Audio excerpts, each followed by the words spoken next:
নমস্কাৰ মই আপিল ৰহমানৰ স্বাগতম জনাইছো এই ইউটিউব চেনেললৈ।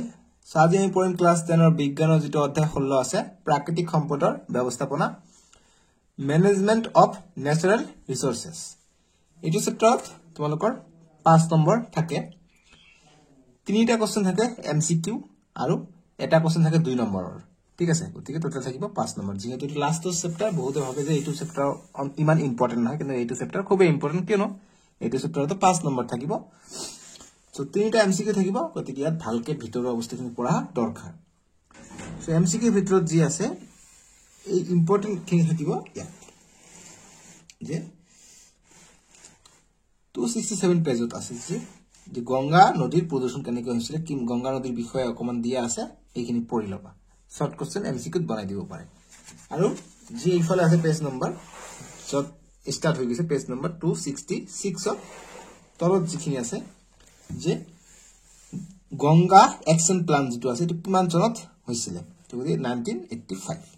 এইটো 1985 চনত এই বহুমুখী প্ৰকল্পটো স্থাপন কৰা হৈছিল গংগা একশন প্লান বা নদী কাৰ্যকৰী আঁচনি। গংগা নদী কাৰ্যকৰী আঁচনি একচুয়ালি যেটো গংগা একশন প্লান এমসিকিউৰ কাৰণে চাবা। তাৰপিছত 2 নম্বৰৰ কাৰণে চাবা হিৰাসকৰণ পুনৰ চক্ৰীয়কৰণ আৰু পুনৰ ব্যৱহাৰ কি হয়, চমুটক আহিব পাৰে। 2 নম্বৰৰ কাৰণে চাবা। তাৰ পিছত তোমালোকে চাবা এইটো এটা প্ৰশ্ন আছে 271 পেজত আছে। 271 যি ৰাজস্থান আছে, ৰাজস্থানৰ যোধপুৰত এখন গাঁৱৰ নাম আছে, গাঁওখনৰ নাম হৈছে খেজৰালি। এই খেজৰালি গাঁৱত কি আছে, এটা খেজুৰী গছ আছে। এই খেজুৰী গছটো কাটিবলৈ গৈছিল, এই খেজুৰী গছটো কটাত বাধা দিওঁতে কিমানজন মানুহ মৰিছিল, 364 জন মানুহ মৰিছিল। তাৰে এজনৰ নাম দি আছে অমৃতা দেৱী আৰু 363 জন এক্সট্ৰা, মুঠ 364 জন এইটো গছক বছৰৰ কাৰণে মৃত্যুৰ মুখত পৰিছিল, খেজুৰী গছ। এই কাৰণে গাঁওখনৰ নাম হৈ গৈছিল খেজৰালি। আৰু এইটো ঘটনা কেতিয়া হৈছিল, 1731 চনত। এইটো এমসিকিউৰ কাৰণে ইম্পৰ্টেন্ট।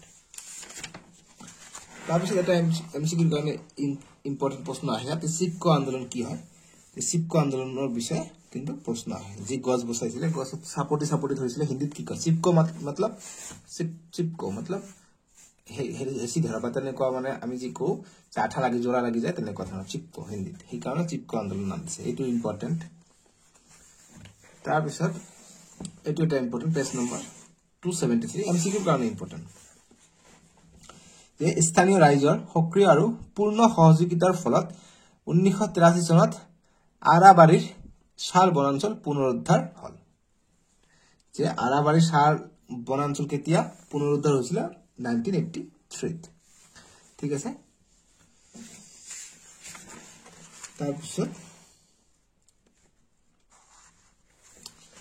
এইফালে আমাৰ যি ভাৰতবৰ্ষত যি পানী সঞ্চয় কৰা পদ্ধতি বিলাক আছে, কোনটো ষ্টেটত কত কি কেনেকৈ পানী সঞ্চয় কৰিছিল ইয়াত দিয়া আছে। যে ৰাজস্থানৰ খাদিনছ আৰু নাদিছ, এনেকুৱা মধ্যপ্ৰদেশৰ আৰু উত্তৰ প্ৰদেশৰ বন্দিছ, মহাৰাষ্ট্ৰৰ বান্দাৰাজ।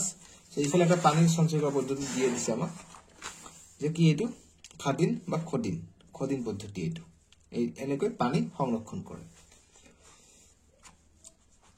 এমসিকিউৰ কাৰণে তোমালোকে বায়োমাছ কি হয়, বায়োমাছ চাবা যে কয়লা আৰু পেট্ৰলিয়ামটো কি হয়, বায়োমাছৰ পৰা গঠন হয়।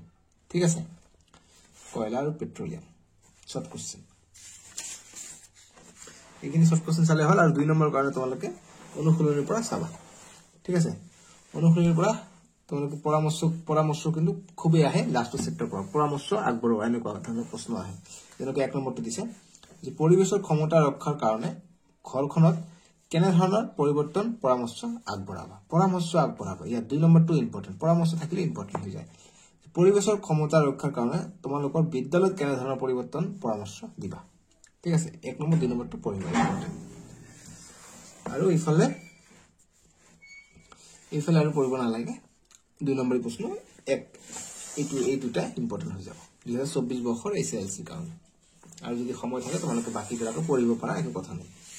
সো এইখিনি আছিলে, আমি সম্পূৰ্ণভাৱে সায়েন্স কিতাপখন শেষ কৰিলো। এতিয়া আমি নেক্সট এটা সাবজেক্ট স্টাৰ্ট কৰি দিম। তোমালোকে কমেন্ট কৰিবা এতিয়া নেক্সট কোনটো চেপ্টাৰ ইম্পৰ্টেন্ট লাগে আৰু কি কি এক্সট্ৰা কোৱেশ্চন কোনটো চেপ্টাৰৰ পৰা লাগে বা কোনটো সাবজেক্টৰ পৰা লাগে ঠিক আছে সো এইখিনি বাবে